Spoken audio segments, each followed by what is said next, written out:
You deserved everything you got. This is a union city. That is a Philadelphia tradition. Seize the means of podcasting. Oh God, the bosses crushed us. Let me tell you one thing else. In oldie-timey times, Who said it? Kanye West or Thomas we Paine? will not raw dog reality for that one. The pleasure of the flesh is in solidarity. The Scab Buster. It's gonna be wholly unprofessional. Ape together strong. Let that be your mantra. So today, we have industrialized capitalism as the primary mode of production, right? Play us out, Sam. I don't like where this is going. But at some point, we didn't have industrialized capitalism as our primary mode of production. This is the longest title for an episode we've ever came up with. So I want to look at how we went from one state of affairs to the other. This was all supposed to work out as a Blackadder joke, but I didn't deliver it very well. Okay. Because I didn't want to do a Baldric voice. Yeah. But, so we're going to talk about... Wibble? Yes, Wibble. It's about as nonsensical. One of the first attempts at setting up factory production in Philadelphia. Okay. It's an interesting story. All right. So I'm all for it. Yeah. So it's at the end of... It's kind of like how industrialized capitalism first emerged in Philly at the end of the 18th century. Mm-hmm. Okay. So we should probably define some terms. By capitalism, we mean a mode of commodity production with private ownership of the means of production and distribution, but that comes to mean that, like, one person or a small group of people own the stuff that you need to do your work. Yes. So, like, even if you're working in an office, your boss owns the computer you use. You don't own it. Yes, of course. So then, or in this case, like, your boss owns the stocking frame that you use to make stockings. Does he own the stockings that I'm currently wearing at the moment? Yes. Well, he can try and take them off with his teeth. Yeah. The production of commodities is also done for sale on a market. So that means that everyone's goal is to make things for profit rather than for use. So prior to kind of the rise of industrialized capitalism that we're going to talk about, you had sort of an artisan aristocracy is, I think, the best way to explain it. Okay. So, it was an outgrowth of the guild system that came over from England, or that existed in Europe at the time. And it was, you'd have like a master craftsman, they would employ journeymen, and then you would also have apprentices who were indentured to that master craftsman. And they would all work in a shop together under that one master. But the key difference here is that the master was also doing the work alongside everyone else. Oh, okay. So it wasn't just that they owned all of the tools and stuff, which they also might not have, because usually journeymen would own their own tools and then sell their labor or sell the end product to a master.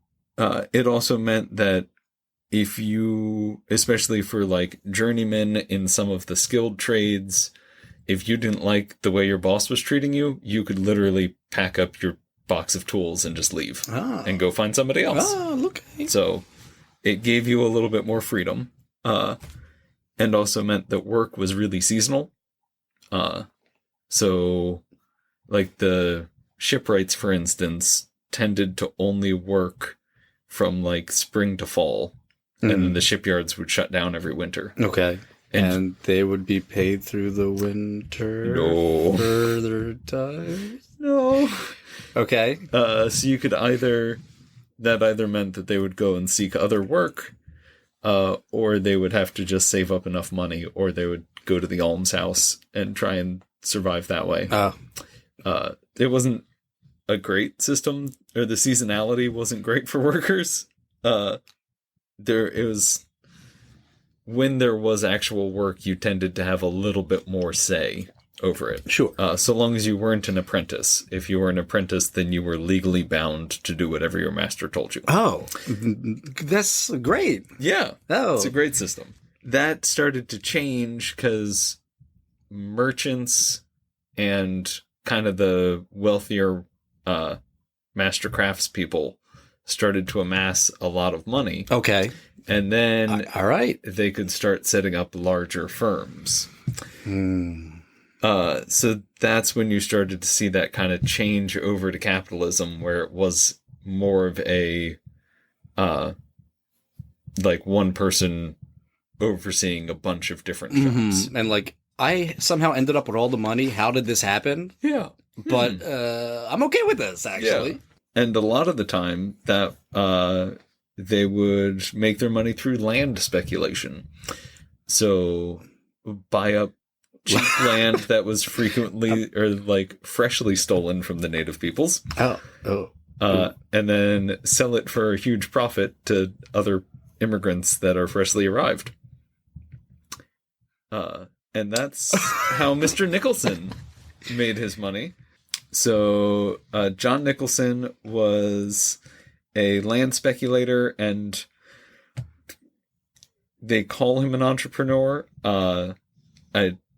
He had a number of failed business ventures prior to this one. Okay. But he had a lot of money invested in a lot of different places, and wanted to invest in something new and newfangled.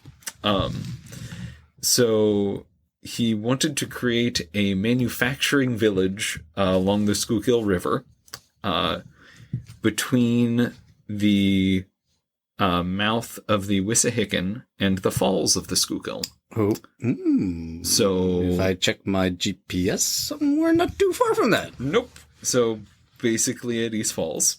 Okay.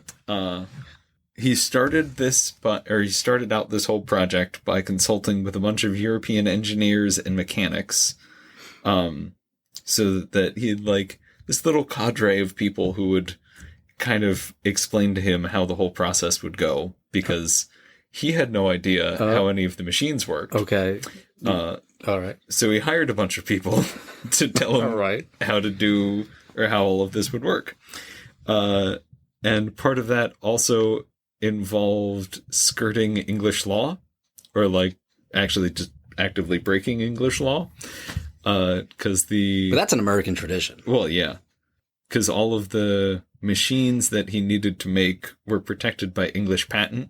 Okay. And you could only produce them in England. Okay. So he said, yes, I will abide by these laws. Yeah. So he hired some English mechanics that knew how to make them and just brought them over to the U.S. Okay. And then, a loophole. Well, yeah. He used English mechanics. It's true. Yeah, I think he had an English and a Scottish mechanic that he brought over. So he wanted to set up basically a cotton mill to make cotton yarn. Mm-hmm. Then he also set up a stocking mill, which is to make stocking yarn. Stockings. So use the cotton yarn to make the stockings. And then what do you use the stockings for to make? You wear them. To make pretty people. Yes, you make the people pretty. He also had a steam engine manufacturing plant, and a glass blowing plant. Steam makes the glass. Those I don't think are related. Glass makes the bottles. Bottles make the hold the liquor. And liquor makes the world go round. Yes, there you go. When I started this, I knew I was going to get to make the world go round. I didn't know how we were going to get there, but we did it, man. You made it work. He also brought in he kept trying to find people to work in the glassworks. Okay. And couldn't find good glass blowers that were willing to work for the wages he was offering. Oh, okay. Until he found a bunch of, it was like 2 German families in Maryland who were exceptionally skilled glass blowers. But it was like a whole family of them. All right. So he brought them up. The other thing I forgot, he set up a button manufactory to produce buttons. Okay. And those making buttons in at the time was actually a like fairly low-skilled task. Oh, really? Because buttons were pretty cheap. Yeah, I mean, they're buttons. Yeah. Yeah. So, he also built housing and a company store for all of the workers. That's nice of him. Yeah. Were there floors in these houses? Or maybe a roof? I believe so. Okay, yeah, I'm okay with this guy then. From the accounts that I have found, they were... He's housing German families from Maryland. That's good. Yeah. They were at least adequate. It did sound like at least one of them was kind of like a barracks. Oh, I like that. He has the German family so that he can be like, you know, when he treats them like shit at work, he's like, you know, we're all a family here. Yeah. And he can actually mean it. You know what I mean? So I will say, like, when the German family first came up, they basically flat out told him, you're going to treat us well, or we're just going to go to any of the other glass manufactories that are in the area. Gabe, you do a wonderful German accent. This is exactly what 1790s German sounded like.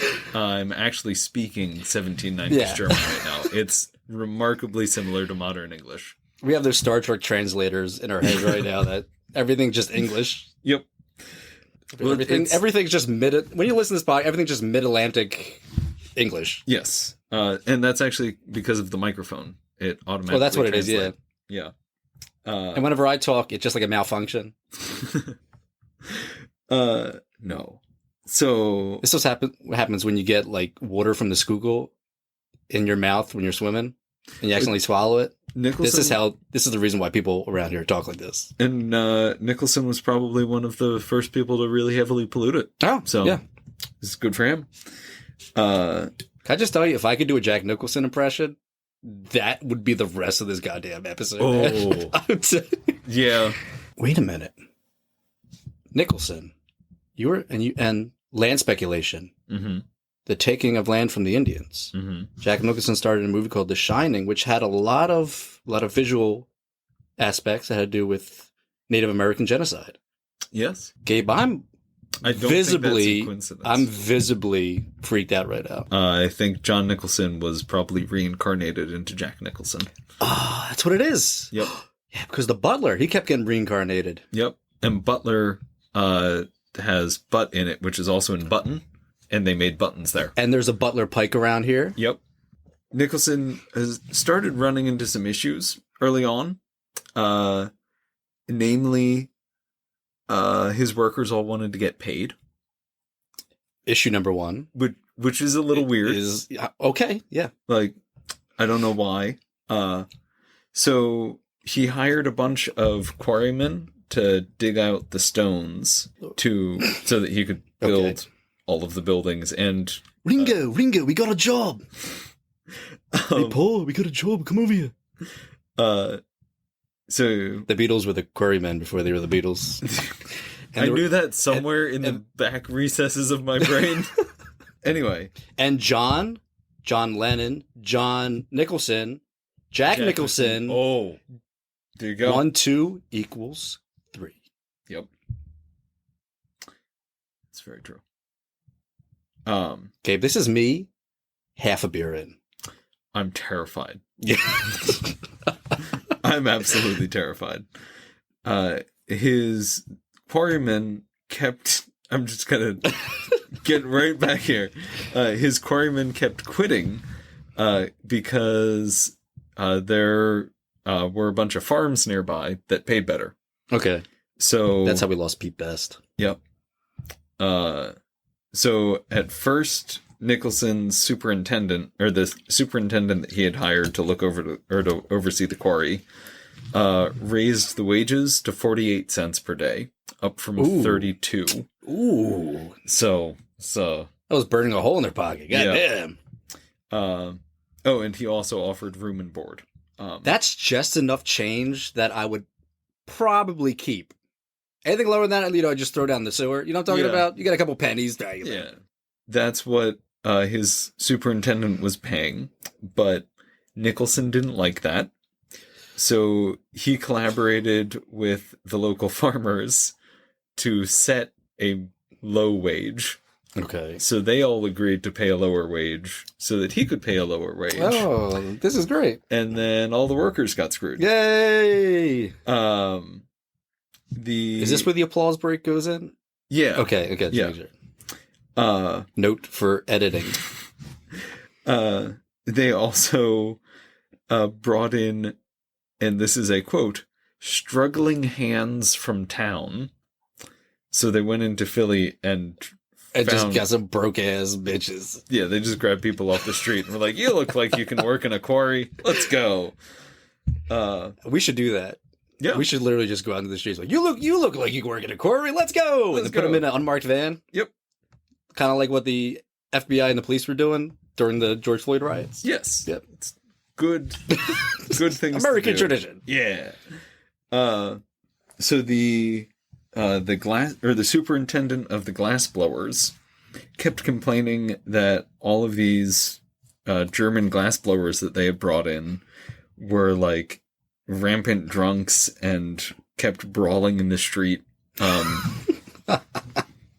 And we're having would like just up and leave work in the middle of the day. Okay. And he kept complaining that they would like get bottles half blown and then leave them in the fire so everything would just burn off. All right.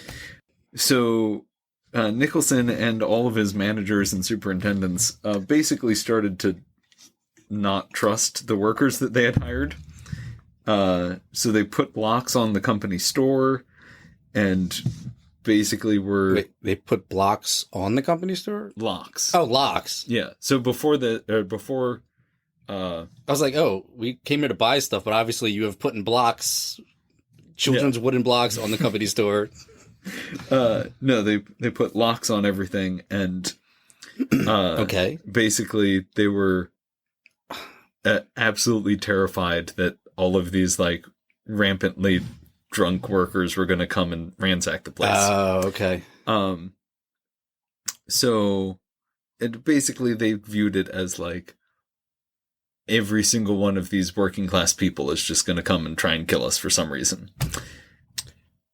I'm okay with that mindset. I'm okay with them having that mindset. Yeah. The kind of true. yeah.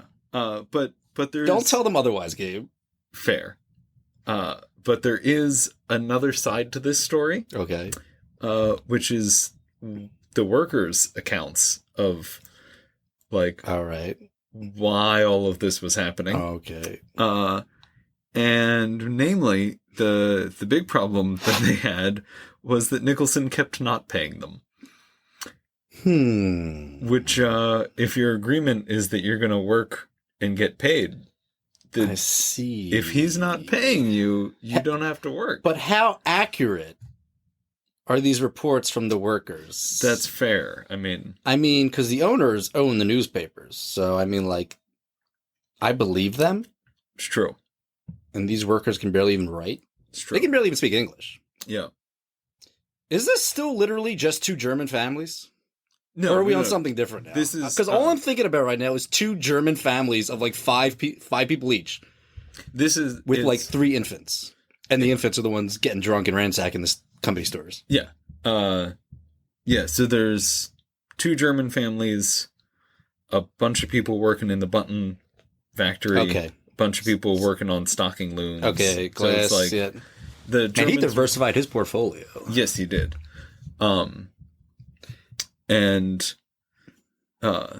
So, but it was a very diverse portfolio. yeah. It wasn't, he did not pay any of them.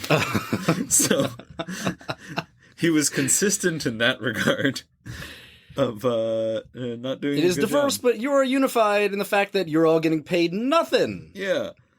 No wonder he doesn't know how anything works. He owns like 30 different manufacturing companies. Yeah. Yeah, he's like a one-man holding company with a bunch of different companies under him. And was doing a terrible job of it.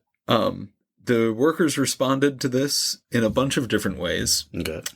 Obviously, the glass blowers responded by just letting stuff burn in the ovens and then going and getting drunk, which is fair. I also forgot to mention the superintendent of the glass works had one of the best lines that he said, because they were on like a 2-day binge drinking session at that point. And he wrote a letter to Nicholson saying, production shall not resume until Bacchus's reign has ended. Who's Bacchus? Bacchus was the Roman god of wine and merriment. Oh and my parties, god! Okay, which is I like it now. Yeah, I mean, he was complaining about the workers having fun. Yeah, but how sure that Nicholson knew who the fuck Bach was? He doesn't. He doesn't know like how to make silk stockings in his own silk stocking factory. So yes, but being a learned man, a fancy learned man, he would know who Bacchus was. He doesn't know that you have to pay people, but he knows who Bacchus is. Okay, it's a solid, well-rounded 18th century education. So the more the like itinerant workers, so quarrymen, stonecutters, boatmen, and carpenters responded to not getting paid by just quitting and leaving. And, which is not as fun. No. Not as fun as just getting drunk. Getting a 2-day bender. But a very reasonable thing to do. Yes. The carpenters especially were like actually willing to do all of the work that he was asking of them, but they wanted to get paid for it for some weird reason. Yeah. And so they also learned to not trust him paying them in banknotes, which is kind of like the equivalent of a check. Because they had tried to buy materials on his credit in the city. Okay. And no one would sell to them. Yes. And they very quickly learned, like, oh, none of these other wealthy people trust you, so we should not trust you either. Wow. Yeah. I wonder if there's another businessman turned politician who brought up other feelings from his cohorts. Yeah. So then the like really the highly skilled craftsmen who were making all of his stocking frames and like were working on his really complex machinery. Yeah. At first, they responded by establishing a mutual aid society, just to basically, like, they were still willing to trust him and be like, okay, he's just on hard times, but he'll pay us eventually. These simple people. So we just got to stick it out. And that lasted into the summer of about 1795. I should say that all of this started in 1794. So, like, within the first year, it was all falling apart. So, the Mutual Aid Society fell apart because they all started suing each other. What? What? Yeah. So, basically, the Mutual Aid Society had basically been set up, at least from what I can tell, as like, okay, we'll all just be indebted to each other, and then once the wages come, we'll just pay each other's debts off. Okay. What ended up happening was the wages never came, and they're like, I need the money now. Yeah. So. Oh, shit. Yeah. Uh-oh. I love that. This is great. Yeah. So then the guys working in the button manufacturing. Oh, these motherfuckers now? Yeah. They were really pissed off. Because, so one of the weird things that Nicholson did, instead of paying his workers, was you could use the wages that he owed you to purchase books from the company store. The idea was that you would work, your work hours would get recorded, you could go to the company store, purchase a book, and have that debited to your account. Okay. And then you would take that book to a pawn shop and pawn the book for hard money. What is happening? Yep. And then that would be your wages. I don't even know where to begin with this shit. Yeah, so it was a really kind of fucked up system. And it actually pissed off their supervisor, a guy named Jonathan Mix. Actually helped the workers in the plant steal buttons. Okay. And then they would take box loads of buttons to Philadelphia and Reading to sell them at the markets. All right. So basically the workers... Now they're just pawning buttons now. Yeah. They're just stealing the buttons. Yeah. But they figured they weren't getting paid anyway, so they're just going to pay themselves in buttons. Yeah. Well, and even though they're like freakishly cheap. Yeah, so that's why you'd have to take like boxes and boxes all of the them. buttons. Who stole all of the buttons? So the glass blowers, who again, at least according to their superintendent, were all drunken and lazy, were really fed up with Nicholson for not paying. Don't start your covered wagon this morning. Be in for a nasty surprise. John Mix is now a member of the IRA. Apparently. So basically every period or every bout of drunkenness that got reported by their superintendent, okay, looking at the actual records or looking at their pay records, that always coincided with missed payments. I love that. Their response to not getting paid was like, I'm just not going to work today and drink heavily. Okay. So I can't argue. I'm glad with to him. see that tradition is alive and well in America today. Yeah. So then Nicholson came up with another brilliant payment scheme to avoid having to actually pay. This guy, man. So he had the 5th piece system. So that meant you would make 4 bottles, and then you got to keep the 5th bottle, with the assumption that then you would go and sell that, and that would be part of your wages. Just pay your fucking workers, Nicholson. Christ almighty, it's not that hard. Now I'm hoping for capitalism, because at least sometimes they get paid. Jesus, this isn't even capitalism. What is this? It's just This shitty. is literally slavery. Yeah. I don't. Speaking of, and this is going to jump back to the beginning, one of the other early attempts to get quarrymen to actually work for low wages. Okay. This wasn't Nicholson, but this was another company that he had invested in, and kind of where he learned all of these shiesty tactics. Mm-hmm. So they kept having the same problem of quarrymen leaving to go and work in the farmland. So instead, they decided every single person that works in their quarry has to sign a contract. And that meant that while they were guaranteed wages, they were legally bound to work for the company. Oh. So they couldn't legally leave. Oh.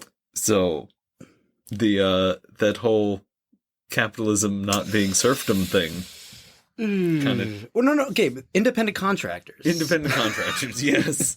Who can only work independently for that company. Yeah. So then the really shitty part of the whole 5th piece system, jumping back ahead to the not modern day, but where we were in the story, was it would take 2 days to go to the city and back to sell that one bottle. Oh, okay. So you'd have to lose 2 days' wages to sell one bottle. All right. That was supposed to make up for your lost wages. Yeah. Gabe, I have nothing to say other than what has already been said. Yes. So this is so fucking stupid that it doesn't even deserve to be talked about. So there were also some cool or some interesting labor actions that popped up, not just getting drunk and not working. But that is my favorite though now. Well, yeah. The steam engine plant workers, upon not being paid, I think it was the 3rd time in a row, so it was almost a full month of not getting paid. Okay. Marched down to his home in Philly and knocked on his door and just demanded the payment right then and there. They should have just built tracks right to his house and just fucking plowed through it. So apparently that didn't go anywhere because and this is the really frustrating part about Nicholson, that it wasn't that... This is the frustrating part about Nicholson. It wasn't that he was trying to cheat his workers out of the money. It's that he was such a shitty businessman that he literally did not have the money to pay them. Oh my God. Oh my God. Yeah, because he had spent all of his money on land speculation and basically set up this entire system on credit, and then didn't actually know how to manage anything and never actually made a profit. Because lo and behold, you have to pay your workers. Please tell me that this guy became like this 5th or 6th president of the United States. Because I do not know who the fuck it is, so I'm thinking it's this guy. Surprisingly not. He may have gone into Philly politics after this. I don't. It wouldn't surprise me. So then in the spring of 1797, the glassblowers, who were the only profitable part of this entire manufacturing plant. Okay. It wasn't the button guys? No. And the superintendent of the glassworks by 1797 was complaining because he was filling like 3,000 orders a month. Yeah. But Nicholson wasn't giving him the money he needed to buy materials or pay his workers. So I think they're the most profitable is because all these workers, every time they just go on their quote unquote work stoppages, it's them getting drunk. Yeah. And they're drinking from these bottles. That's this true. whole thing. It's just going to one bar in town. Yeah. The company bar.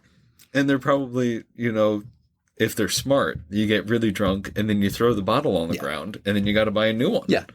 But in the spring of 1797, the glassblowers went on strike. Again, over the lack of regular wage payments and in protest of the fifth piece system. Then on June 2nd,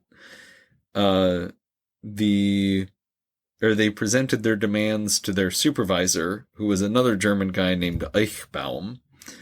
And they basically said, we want full payment of all wages owed to us in hard currency, because they didn't trust Nicholson's banknotes. Okay, yeah. I'm glad we're learning something now. Yeah. After like a year of working for this guy. Yeah. Eichbaum told them, get back to work. Okay. For why? Yeah. So they responded to that by walking out and went on strike. Okay. And at this point, like I said, the glassworks were the only profitable part of this entire thing. And everything else was just passion projects for him. He's like, I just like buttons and stockings. Yeah. I don't know what to tell you. Well, I think he was probably one of those guys who was like, well, if we just wait until next season, then it'll be profitable. Oh. So, it's the, tech startup mentality. No, okay. Of, we can run a deficit for 20 some odd years, but eventually we'll be profitable. Yeah, so they went out on strike, and then Nicholson caught wind of that. And his response... That was the first thing he caught wind of in his entire life. Yeah. And his response was to give up.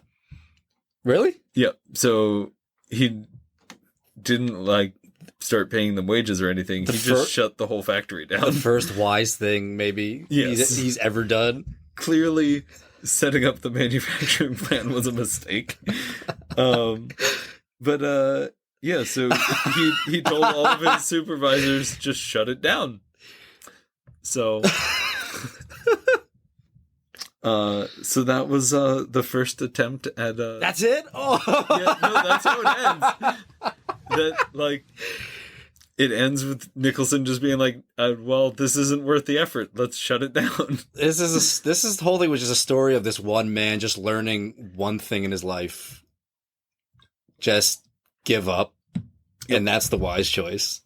He started this, or he was 34 when he started all of this. Yeah. So by now he's 37. So a wise old man. Man, he grew up in those years. Yep. Didn't make much money, but he grew up. Jesus Christ, man.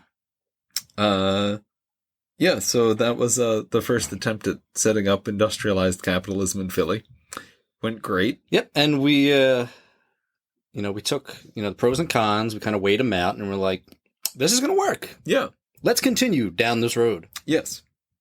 Yeah, so So how old was he when we elected him president in 2016? Because he was pretty old, wasn't he? Yeah. He must have been like 200, 300 years old now. Jesus Christ. I think he was born in like 1760, so 200 by 1960. 260 years old or something? 240. Yeah, about 200 and 256 years old. Wow, that's pretty old. Yeah. You can't put a person that old in jail. No. That would just screw them up. Somehow the jail would go bankrupt. He's